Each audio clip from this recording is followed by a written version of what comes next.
the massive cost and practical nightmares of reparations. Welcome back to another episode of Spin Cycle America, where we have a discussion about what is going on in the world today. I tell you about the facts on both sides of the aisle. I'm your host, Todd. Today we're continuing our discussion about reparations, good or bad. Hey everyone, welcome to today 2 of our series on reparations debate. If you missed yesterday's video, we covered, I should say, how most white Americans today descend from post 1865 immigrants with no ties to slavery, and how hundreds of thousands of Union soldiers, mostly white, died in the Civil War to help end collective racial guilt. Payments don't add up. So today we're diving into cold economics and the enormous costs, who would actually pay and benefit, and why this policy would create more problems than it solves. Slavery was immoral and it was a horror, but turning that into trillion-dollar racial transfers today raises huge practical questions. Let's get into the numbers starting off. So the staggering price tag is this. Estimates of federal reparations for slavery and subsequent discrimination vary widely, reflecting the scale and post or a proposed compensation. Economic economist, I should say, pronounce that word right. Economist William Darity and others estimate close to closing the black and white wealth gap or compensating for slavery could cost anywhere between 10 to 12 trillion dollars nationally, or even higher in some models. That's thousands of dollars per current taxpayer. And when I say current taxpayers, I'm talking if you pay taxes, that's coming out of your pocket. So let that thing sink in for just a minute. Let that sink in. If you pay taxes, that's coming out of your pocket, regardless of your race, color, creed, nationality, whatever. You let that sink in for a minute. Now, some proposals suggest $350,000 per eligible recipient. So that's roughly what they would get. California alone looked at it over $800 billion for its black residents. But my question is this: who do they consider eligible? So who do you consider eligible for this? Total black immigrants today is about 5.6 million. This includes Caribbean and African and etc. So within that area, this makes up about 13 to 14% of overall U.S. black population. So the bottom line is this: the vast majority of today's African and black immigrants and their descendants arrived long after slavery ended, overwhelmingly in the last 40 to 60 years. So think about it, people.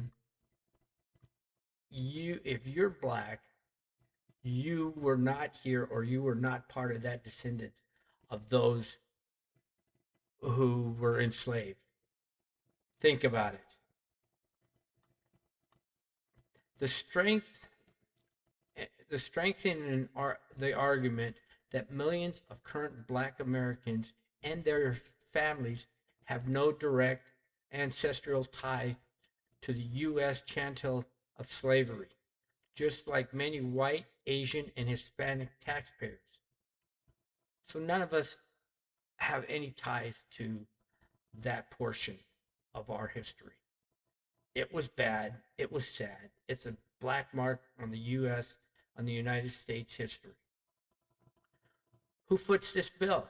Current current working Americans, your taxes, inflation, or debt. This includes, now here's the big thing, here's the kicker. All right. So here's who's going to flip this bill: low income white families in Appalachian or Midwest, Asian and Hispanic immigrants, recent African immigrants, now about 11% of the U.S. black population. Black taxpayers themselves would also partially fund it. So think about it, people. Some of you people out there who are asking for reparations might end up paying for part of that bill. Think about that. You're wanting reparations, but you're not thinking this through. You may have to pay part of that bill. So that this isn't making America pay, it's making today's diverse population pay the events from 160 plus years ago. And once you start, where does it stop? The precedent for endless claims is dangerous. So, who qualifies? Well, I mentioned that a few minutes ago. Who does? Figuring out who deserves it is a nightmare. Not every black American today descendants directly from U.S. chattel slaves. Black immigrants from Africa and the Caribbean have grown rapidly. Over 10% of the black population are immigrants, with African born numbers quadrupling recently. So, how do you group these numbers? How do you figure this out? You tell me. This is beginning to sound more and more like a political stunt and a racial ploy than really thinking about the ratifications this is going to have on the population or on the nation financially and the population, and especially the poor and lower middle class, as well as the immigration from other countries that migrate over to this country correctly. So proving lineages for 30 million people, how do you do that? DNA test? Government panels deciding ancestry? Is that true? So this invites fraud, division, and bureaucracy. You see the fraud already in other states such as Minnesota and California.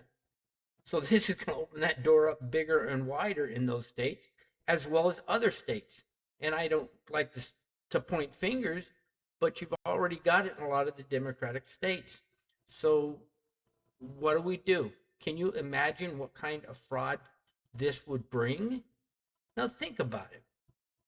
What about black slave owners in history? It's a small but real number. So there was blacks who owned slaves back then in the United States. What about them? Meanwhile, many black Americans have made real progress since the civil rights era.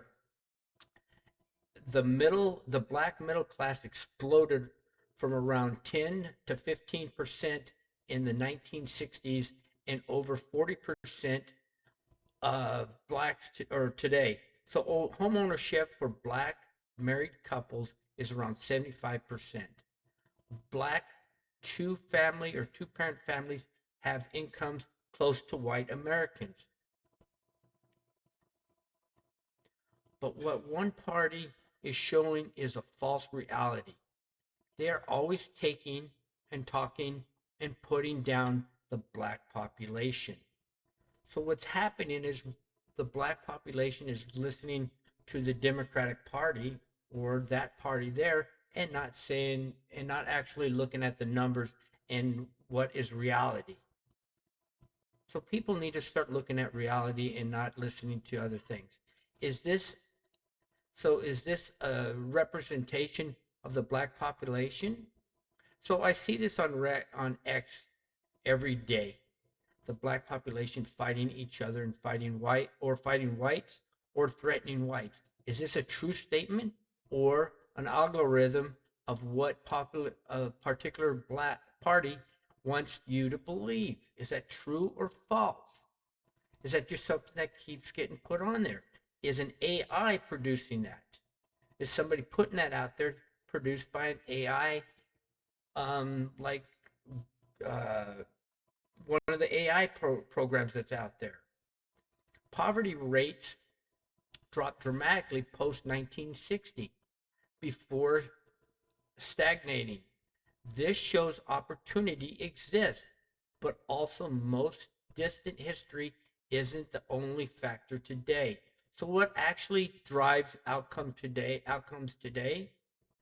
Reparation assumes slavery legacy is the main driver of modern gaps, but data tells us more. Single parent households are the huge factor. Black children are more likely to grow up in a single mother home than these households have much higher poverty rates. About 44 or around 44% for black single parent versus much lower than married families. This pattern holds across all races. Marriage and stable families strongly predict success. Other drivers are the education gaps, cultural attitudes toward work. People who don't want to work, you see it all the time, wanting and demanding uh, stamps and those handouts. People need to work. They just don't want to work. Delayed gratification, policy failures like the war on drugs, welfare incentives that discourage two-parent homes. Post 1960s, progress slowed in some areas despite trillions spent on anti poverty programs. So there's been programs out there, but things have changed. Focusing on reparations distract us from proven lifts. In other words, things that help us better, such as better schools. In other words, choice and vouchers. School choice is one of the best things that's going to help improve education for all races, reducing family breakdown, criminal justice reform that actually cuts crime and grow pro-growth economics. A rising tide lifts all boats. Black unemployment and incomes hit records in strong economies. So, lessons from other reparation attempts. So, let me tell you a little bit about other places and other attempts that tried to do reparations. History shows cash reparations for ancient wrongs rarely heal divisions. Germany's Holocaust payments were targeted to specific living victims and survivors, not broad racial groups or generations later. Japanese American internment redress was also was directed for victims. None of these programs worked. Broad group-based programs often breed resentment without closing the gaps. So none of these programs worked for these people. You can see it now over there uh, in Ukraine and a few of these other places that none of them have worked for them. They treat people as victims or villains based on ancestral, undermining the individual responsibilities that built America's success. This would breed hatred toward another group of people, and racism would never end or even slow down. Racism was kind of moving in a downward direction, and I'm not saying racism will ever end. It will never end, but it was going into a different direction.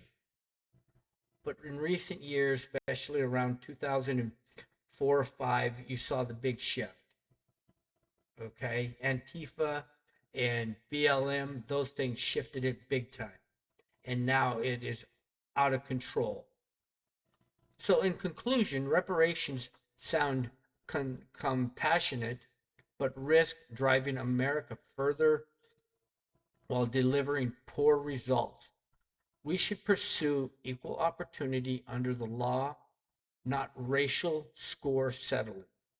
Build better communities through better education, better communication with Black organizations such as the NAA, the NAACP.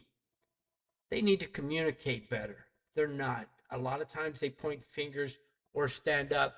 For example, when we just had this uh, conviction of a Black person killing a white person. If it's guilty, it's guilty. If they're innocent, they're innocent. If the if the if there's if they're proven guilty, then they're proven guilty. If they're proven innocent, then they're proven innocent. But that should be what it is. What do you think? So here, let me ask you another question. So what do you think? Do the costs outweigh the benefits?